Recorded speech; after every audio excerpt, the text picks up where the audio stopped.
So why it is so important to stay up to date with the latest and the most newest rules, laws, regulations, etc., especially when it comes to the legality of mobile homes. Hello everyone, Jose J. Garcia, real estate investor, coach, and mentor here. So I'm making this video for educational purposes, as always, of course. You know, setbacks many times can be used for set-ups, set forwards, okay? You can't stay down forever, you have to move forward, and obviously when there is something that happens wrong, try to find something. You know, what can I learn? What can I take from this that is going to benefit me later? Or in this case, what can I learn so that I can teach y'all and you don't have to go through this? So, you know, more and more mobile homes are coming around. More and more mobile home investors are in the game, in the niche, in the market, whatever you want to call it, right? So therefore, of course, laws are starting to change just a little bit quicker, a little bit more. That, you know, that is common, obviously. Anything that starts growing within in a business, you know, there's going to be more attention put to it.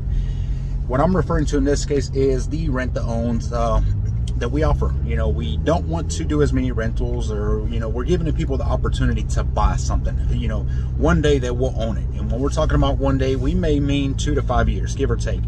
But with the rental agreements, many times, you know, let's say that somebody defaults on it. Obviously, you have to evict them, you have to take the home back and you start over or sell it as is, whatever you decide. You know, but when the laws start changing in certain counties and they start seeing some of these rent-to-owns as what they mentioned, and I'm gonna be as clear as possible on here, but you know, I am talking legality side. So we visit the court system, we go to court, and there's such a great area. It is foolish to try to make a law out of it, but yeah, there is. So okay, so let me get into that real quick instead, and we're not going to make this video too long. Okay, so we get in front of the judge, and hey, this basically they've defaulted on this rent-to-own agreement. They've not made one single payment. You know, it is 4 months later and we're trying to evict them. We've had all kinds of issues from paperwork, and you know, and a little that was on our side. Of course, we had to get our paperwork together. Okay, but basically the judge says, well, being it is personal property, okay, which it is, that's what mobile homes are, personal property, you know, you cannot just evict them so much as to default them and they have to go. What does that mean? They're not just tenants, they're not renting. So you cannot just evict them as a renter. Basically, they failed to pay and therefore they got to move out. And that's not what we're trying to do. We're trying to default them for the fact that they have not abided by their agreement set in place, set on document and paperwork, all in front of her, by the way, in front of the judge. Okay, now I've dealt with this before where once upon a time at a court system, the judge, okay, I'm not going to name any names, did not know what he was doing. Bottom line, that's what it boiled down to, and therefore he dismissed the case and or sent it to Superior. You're gonna have to handle this up there. When we got there, basically the judge said, I don't understand why you're up here. This is what it is, pretty simple, cut, dry. Yes it is, and yes it was, and treated it like it was, right? We may be dealing with a little bit of that here, okay, and that's what's happening. So I met with an attorney.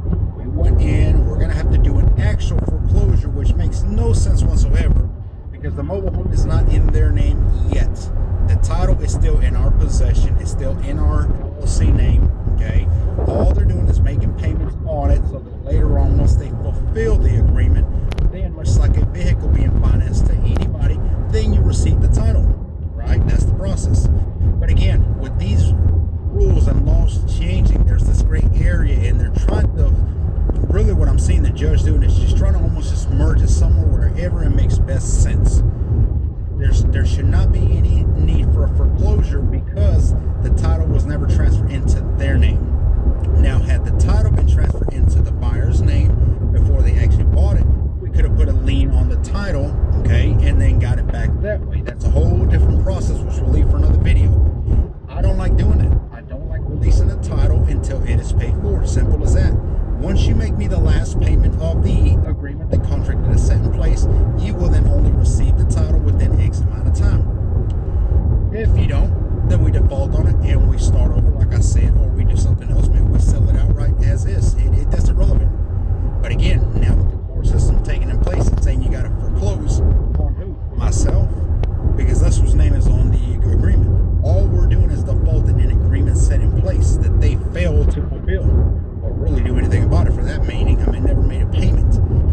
I'm making this video because I say this all too often on my coaching educational programs.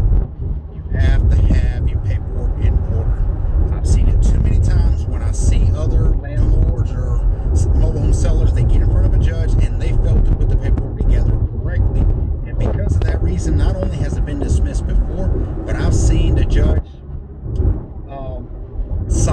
the tenant on something like you do not want to lose a case that you're already clearly there for a reason, and you know, back behind payments, whatever it may be, and then lose to it because you failed to do the correct paperwork. So that being said, here's my win for y'all. Okay, I will now treat these differently. It is more so aiming towards treating it almost like real estate, even though it is only personal property. It does not include land because it's in a park.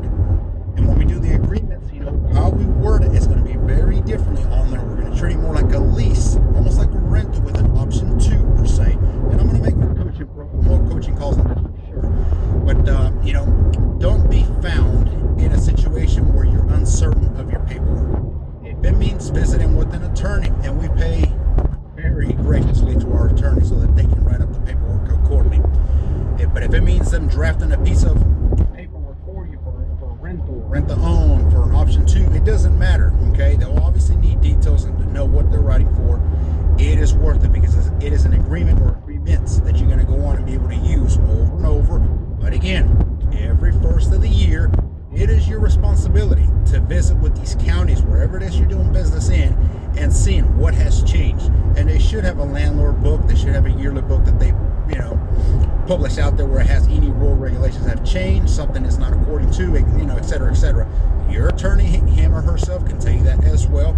Hey, we're not going to be able to use this form like this anymore because now we have to shift into this, into that, whatever it may be. It is worth it.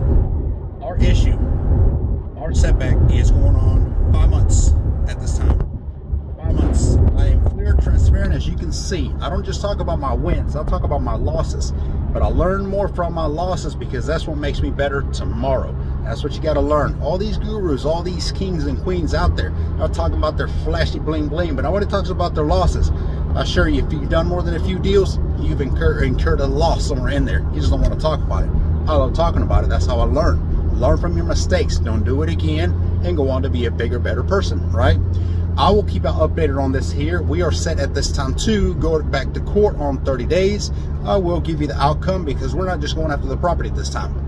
If it's going to get to a lengthy situation now where we're having to bring our attorney into, which yes, has more fees obviously for him to represent us in court on something that should not need for an attorney. Kind of reason why we like personal property is there's no real estate, there's no deed, it's a personal property title. It's so much simpler and easier. But here lately, it seems like, again, we're shifting now more into real estate terms. So that's going to definitely be a game changer for a lot of you. A lot of you need to visit my site to get some coaching, GarciaMHU.com, on that as well. But yes, our outcome is not just to get the property back. It's we're going to take it a further step. We're already here, we're already dancing. Let's get it on. It is what it is, right? We're gonna live, we're gonna learn, and we're gonna try to make a positive out of a negative. That's all you can do. If you find this video educational, hit the thumbs up, hit the love, the heart, and subscribe to us. You know, these videos, we try to make them as much as we can. We have a lot of educational coaching programs that we do, a lot that we offer to any and everybody who is interested in getting into mobile home investing. But definitely check out our site at GarciaMHU.com. We have an event on June 25th, June 26th, depends on when you're seeing this video course. That's going to be a live event, and that's where we're going to teach you a lot, step by step, how to acquire your first, next, or additional mobile home investment. I hope to see all you there for sure. But visit us on GarciaMHU.com. Until next time, thank you for watching.